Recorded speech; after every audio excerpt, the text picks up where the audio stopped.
जय श्री कृष्ण. नमस्कार. केंद्र सरकारच्या लोककल्याणकारी योजना या आपण शृंखला आपल्या चॅनलवरती प्रसिद्ध करतोय. यामध्ये मी केंद्र सरकारच्या सगळ्या योजना सांगतोय. या शृंखलेमध्ये आपण आता पुढची योजना पाहणार आहोत. या योजनेचं नाव आहे प्रधानमंत्री जनधन योजना. या योजनेचं ब्रीदवाक्य आहे मेरा खाता मेरा भाग्य विधाता. या योजनेचा मूळ उद्देश देशातील गरीब लोकांची बँक व्यवहार करण्याची क्षमता वाढावी व अत्यंत कमी खर्चात विम्याची सेवा लोकांना उपलब्ध व्हावी हा या योजनेचा मूळ उद्देश आहे.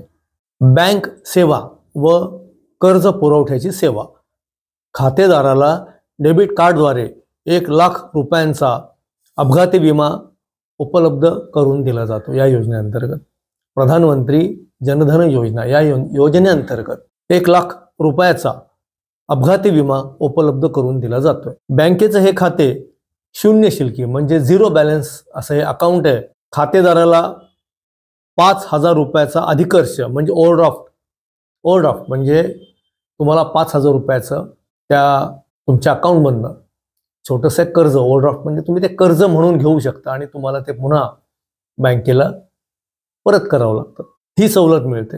अधिक माहितीसाठी तुम्ही pmidy.gov.in या वेबसाईटवरती जाऊन या योजनेची अधिक माहिती घेऊ शकता. मित्रांनो, या योजना केंद्र सरकारने जाहीर तर केलेल्या आहेत, पण बऱ्याच वेळेला असं होतं की या योजना आपल्याला ऐकू येते की बंद आहेत किंवा वेबसाईटवरती गेल्यानंतर वेबसाईट चालू नसते किंवा काही तांत्रिक दोष असतात. बऱ्याच वेळेला असंही होतं की ज्या लोकांना या योजना माहिती आहेत ती लोक या योजनांची माहिती आपल्याला नीट देत नाहीत. त्यांनाच माहिती नसतं असं मला वाटतं. आपल्याला ते जे सांगतात त्यांच्याकडे देखील अर्धवट माहिती असते आणि मग त्या अर्धवट माहितीच्या आधारे ते आपल्याला त्या योजनांची माहिती देत असतात.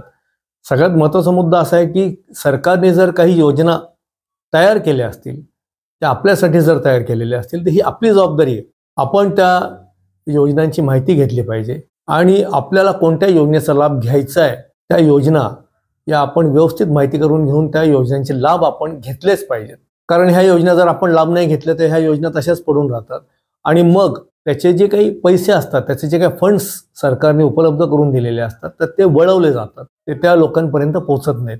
हा सगळ्यात महत्त्वाचा भाग यामधला आहे. तर कार्यकर्त्यांनी किंवा जे कोणी योजना सांगत असतात तर त्या लोकांनी जर योजना चुकीच्या सांगितल्या तरी पण योजना आपल्याला कळाल्यानंतर आपण ती योजना नेमकी काय आहे याची उत्सुकता आपल्याला निश्चित लागली पाहिजे आणि त्या उत्सुकतेतून आपण त्या योजनेपर्यंत पोहोचलो पाहिजे. तर या शृंखलेमध्ये मी सगळ्यांना एवढीच विनंती करेन, एखादी योजना जर कळली नाही तर त्या योजनेची माहिती आपण स्वतःहून जाणून घ्या, फॉलोअप घ्या आणि त्या योजनेचा लाभ घ्या. या आधीच्या शृंखलेमध्ये मी एक राष्ट्र एक रेशन कार्ड म्हणजे one nation one ration card या योजनेची माहिती सांगितली होती आणि मला त्याच्यामध्ये असा काही फीडबॅक आला होता की रेशन कार्ड मिळत नाही आहेत, उपलब्ध नाही आहेत. बऱ्याच वेळेला असं होऊ शकतं की काही काळापुरती एखादी योजना तात्पुरती ही थांबवू शकते सरकार आणि मग किंवा रेशन कार्ड आता मिळत नाहीत तर काही अडचणी असतील, तांत्रिक मुद्दे असतील, काही काळासाठी रेशन कार्ड दिले जात नसतील, वाटत नसतील. असं होत नाही की रेशन कार्ड मिळत नाही किंवा एखादी सरकारी योजना कायमस्वरूपी बंद केली आहे तर ते आधी सरकारकडनं निश्चित जाहीर केलं जातं की ही योजना बंद आहे. त्यामुळं असाही एक अनुभव आलेला आहे की जनधन योजना जी सरकारने चालू केली होती सर्वसामान्यांसाठी, तर ही राष्ट्रीयकृत बँकांमध्ये आपल्याला आपलं खातं उघडायसाठी सरकार प्रवृत्त करत होतं. त्याचं कारण हे होतं की राष्ट्रीयकृत बँकेमध्ये आपल्याला त्यांनी झिरो बॅलन्स म्हणजे शून्य पैसे ठेवून, बॅलन्स ठेवून आपल्याला ते खातं वापरता येत होतं. तर काही बँकांमध्ये असा अनुभव आला की त्यांनी ही खाती बंद करायला लावली आणि रिसर्च सेव्हिंग अकाउंट लोकांना चालू करायला लावली. तर बऱ्याच ठिकाणी असं केलेलं आहे. आपण मात्र आपल्याला जर ही योजना, या योजनेचा फायदा हवा असेल तर आपण या गोष्टीला कुठेतरी विरोध केला पाहिजे, ऑब्जेक्ट केलं पाहिजे. बँकेने सांगितलं, बँकेच्या अधिकाऱ्यांनी आपल्याला दडपण आणलं, प्रेशर आणलं म्हणून आपण तिथं ते लिहून देतो. आपण एक अर्ज ते करायला लावतात आपल्याला अर्ज की तुम्ही अशा पद्धतीचा अर्ज करा आणि हे जनधन खातं जे आहे तर ते बंद करून ते सेव्हिंगमध्ये तुम्ही वळतं करा. तर त्याच्यामध्ये सगळ्यात महत्त्वाचा मुद्दा असा आहे की बँकांना जे काही लोकांसाठी सोयी द्यायच्या असतात, तर निश्चित बँका कुठेतरी याच्यामध्ये, आता झिरो बॅलन्स म्हणल्यानंतर बँकेचा तोटा आहे त्याच्यामध्ये. सेव्हिंग्ज अकाउंटला काही ठिकाणी 2,000, काही ठिकाणी 3,000, काही ठिकाणी 5,000, तर काही ठिकाणी 10,000 देखील कमीत कमी आपल्याला आपल्या अकाउंटमध्ये पैसे ठेवायला लागतात, मिनिमम बॅलन्स मेंटेन करायला लागतो.